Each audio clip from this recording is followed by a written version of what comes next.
Assalamualaikum warahmatullahi wabarakatuh. Perkenalkan, nama saya Elsa Francisca dengan NIM 0615 1282 126043. Di sini saya akan sedikit memberikan penjelasan atau sedikit edukasi tentang cara mengatasi masalah sosial di lingkungan sekitar saya seperti sampah. Nah, tentunya kita tidak asing lagi dengan sampah ini. Sampah itu ada di mana-mana, baik di desa maupun di kota. Nah, sampah itu ada di mana-mana, baik di selokan, ada di halaman, di sungai, dan pastinya kan di rumah-rumah pasti banyak. Nah, apa sih sampah itu? Sampah adalah sisa hasil atau sisa bekas dari suatu produk atau barang yang sudah tidak berguna lagi atau bermanfaat lagi, tetapi sebagian masih bisa didaur ulang. Nah, setelah mengetahui apa pengertian dari sampah, apa sih penyebab banyaknya sampah di sekitar kita? Yang pertama itu, sampah itu dianggap barang yang tidak bagus. Karena tidak bagus, makanya dan tidak bermanfaat, makanya tidak ada yang prihatin atau perhatian dengan sampah ini. Jadi dibiarkan saja gitu. Yang kedua yaitu merasa sampah ini bukan tanggung jawab pribadi. Karena kan di situ tidak ada unsur paksaan dan tidak adanya kesadaran diri, maka seseorang merasa bahwa sampah yang berserakan di mana-mana itu bukan tanggung jawabnya pribadi, jadi dibiarkan saja gitu. Yang ketiga, adanya kebiasaan membuang sampah sembarangan. Nah, tentunya kita tidak asing lagi kan dengan kebiasaan masyarakat yang membuang sampah sembarangan tanpa adanya kesadaran diri dalam dirinya masing-masing. Yang keempat yaitu tidak peduli dengan perilaku sendiri. Karena sudah biasa dan banyak orang yang seperti itu, maka dia tidak peduli dan juga tidak sadar diri dengan bentuk kesalahannya itu. Yang selanjutnya yaitu yakin karena tidak ada konsekuensi. Karena merasa tidak ada larangan ataupun peringatan ataupun bentuk hukuman atau denda, jadi dia merasa nggak ada yang perlu ditakuti, nggak ada yang perlu dipertanggungjawabkan, ini kan lumrah. Nah, yang terakhir, yang selanjutnya yaitu hukuman atau denda yang diberikan tidak efektif.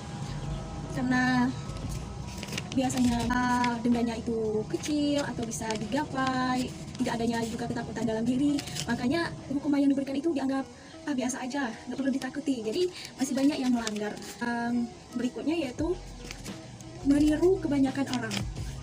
Nah, karena banyak orang yang tidak membuang sampah pada tempatnya, tidak memperhatikan sampah yang diletakkannya di mana-mana, maka dia kan dia berpikir banyak orang yang seperti itu. Jadi kenapa saya harus membuang sampah pada tempatnya gitu. Yang selanjutnya itu malas untuk membuang sampah pada tempatnya. Kebanyakan orang malas membuang sampah pada tempatnya, apalagi tidak ada kotak sampah di jalanan itu atau di tempat dia berada itu. Jadi dia membuangnya sembarangan dan tidak ada aturan. Berikutnya lagi yaitu seperti yang saya katakan sebelumnya tadi, kurangnya tempat sampah. Karena masih minimnya atau sedikitnya kotak sampah, maka yang dulunya ingin membuang sampah pada tempatnya, tetapi melihat tidak ada kotak sampah, jadi dia membuangnya sembarangan. Yang terakhir yaitu kurangnya pemahaman terhadap sampah. Karena kurangnya pengetahuan terhadap sampah dan tidak tahu apa buruknya sampah bagi kesehatan dan lingkungan, makanya sampah dibiarkan begitu saja berserakan dan berada di mana-mana. Setelah kita tahu apa saja penyebabnya, di sini saya akan menjelaskan bagaimana saya memberikan edukasi atau sedikit cara untuk mengatasi masalah tentang sampah ini.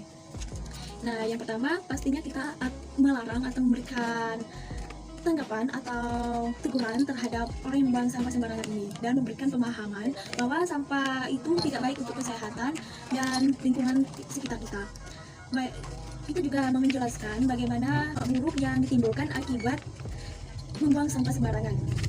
Nah, yang kedua, kita bisa membuat spanduk atau papan pengumuman atau papan peringatan ataupun papan larangan untuk membuang sampah, supaya tidak ada lagi yang bisa membuang sampah sembarangan dan sedikit menakuti untuk orang yang suka membuang sampah sembarangan. Yang ketiga yaitu kita bisa mendatangi RT atau RW setempat ataupun bisa langsung dengan pihak pemerintah lainnya untuk membicarakan tentang masalah sampah yang bertebaran di mana-mana, dan untuk memberikan teguran atau larangan kepada warga sekitar untuk tidak membuang sampah sembarangan. Yang selanjutnya kita bisa membuatkan kotak sampah, dan itu diletakkan di dekat-dekat rumah ataupun dekat jalan atau jembatan. Nah, yang selanjutnya kita bisa membuat tempat sampah kolektif. Nah, dengan tempat sampah kolektif ini kita bisa memilih sampah yang mana bisa didaur ulang, yang mana bisa diberkompos, dan mana yang harus dibuang, yang harus dikubur atau dibakar. Yang selanjutnya yaitu membuat bank sampah. Nah, bank sampah ini biasa digunakan di kota-kota, di mana sampah ini diletakkan di bank sampah, yaitu tempat pengumpulan sampah, banyaknya sampah. Nah, di situ akan dilakukan pemilihan sampah yang bisa yang bisa didaur ulang, dan mana yang harus dibakar. Yang selanjutnya yaitu tanamkan pada diri sendiri terlebih dahulu bahwa membuang sampah sembarangan itu tidak baik dan tidak bagus untuk lingkungan sekitar. Dan kita juga bisa mengajak keluarga, teman, dan lingkungan sekitar kita untuk tidak membuang sampah sembarangan. Nah, itulah sedikit edukasi atau cara saya memberikan pemahaman tentang cara supaya tidak membuang sampah sembarangan. Cukup sekian, saya akhiri. Wassalamualaikum warahmatullahi wabarakatuh.